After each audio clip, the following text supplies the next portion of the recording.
Dr. Anderson, we learned that you used to play Travel Pursuit games and name that tune with Mission Control when you were on the International Space Station. What did you and other astronauts do to pass the time and have fun on the ISS? What routines, distractions, or hobbies did you have to help you pass the time? Great job. Another excellent question, guys. Valley View, I did a lot of fun stuff. Like I said, I'm not a typical astronaut. I played trivia with the ground typically every day. I would ask a trivia question, and for a while I tried to have a contest between Houston and the folks in Huntsville, Alabama with my trivia questions. I also did play a song every morning for Mission Control, and I was the DJ from KISS Radio with a long-distance dedication for my family and friends at home. And that was a blast for me. You know, I'm kind of crazy. And I love to play the piano, and I tried to teach myself the guitar because we have both of those instruments on board the International Space Station. Who knew? And then the other thing that was a lot of fun for me was taking pictures of the Earth and then going back to the computer and looking at those pictures and deciding and seeing what I had captured. Sometimes I would just shoot pictures of a place on the Earth that I really didn't know what was there, but as you went back and blew up the photos to a larger size, you could see some really cool things like dams and rivers and islands and airplanes over Chicago, for example. It was just really cool to see what you could find. So those were my basic hobbies, in addition to just horsing around and wearing my silly cape and my mask and doing things like that. How do you handle it? They actually installed the urine processing assembly. So when I was on the station, I drank my own sweat, I drank my own spit, I drank anything that came off my body. It gets, and the way it works is the system has a bunch of fans and vents, and so all of the liquid gets moved to one part of the station where it kind of gets absorbed by filters, and then it gets reconverted into drinking water. And actually, the Russian drinking water that we drank was very, very tasty, and tasted better than shuttle water, which has a lot of iodine in it. So those of you guys that have gone on campouts and stuff and dropped iodine tablets in your water and it makes it taste kind of funny, that's what the shuttle water tastes like.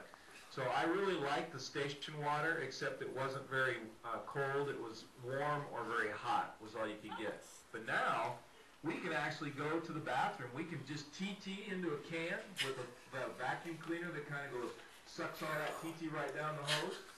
And it goes into a can, and then that can has another hose that connects to this urine processing assembly, and it goes through a bunch of filters, and they boil it, kind of like they're making beer and stuff, and then eventually out comes fresh, clean water. Now, I haven't tasted it yet, but I think it'd be really cool to drink your TT, so, you know, I'm kind of weird that way. I would really like to be up there right now to be able to test it, because what I would like to do is kind of take apple juice, you know, that's kind of the same color as urine, and then I would fake the ground out, and I'd say, wow, this sample didn't convert very good, so let's run it through again. And then I'd drink it really fast and see what they do. We have read that you have done 3 spacewalks. We think that several things can go wrong on a spacewalk, like being separated from the ship, hit by space junk, or having equipment that doesn't work properly.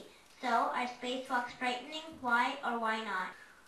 Well, hello there, Burnham Public School. Those are great questions. I have done 3 spacewalks. I've been very, very fortunate.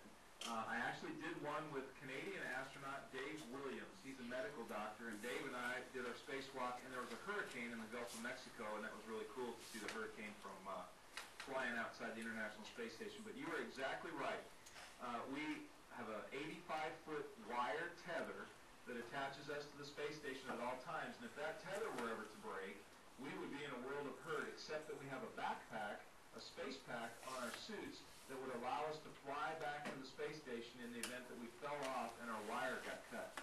If any of our systems malfunction, we have what we call a cup checklist, and it's a checklist that we wear right on our wrist, right here. And that cup checklist gives us instructions as to what to do in the event that our suits have a malfunction, but they typically don't break, because they're very well made by some folks in Dover, Delaware. And the last part that you asked about, I was never really frightened.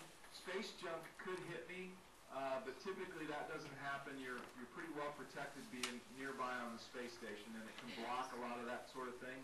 But if that were to hit me and be a small enough and a fast enough particle, it could put a hole in my suit. That would be bad. but hopefully I would have enough emergency oxygen to get back to the station. So I was never scared when I went out the door. I thought it was really cool, and when I actually opened the door on my first spacewalk, it was pitch black outside, and all I could think of was, wow, I was born to do this. I could fly to breakfast, and I could fly to work, and I could fly to lunch, I could fly to the bathroom. I even flew while I was going to the bathroom.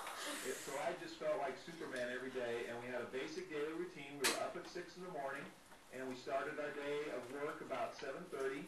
After we ate and cleaned up and that sort of stuff, we exercised for about 2.5 hours every day, and we went to bed. We were supposed to go to bed at 9:30 at night, but we actually typically went to bed around 11 because we were messing with email and taking pictures of the Earth and cool stuff like that.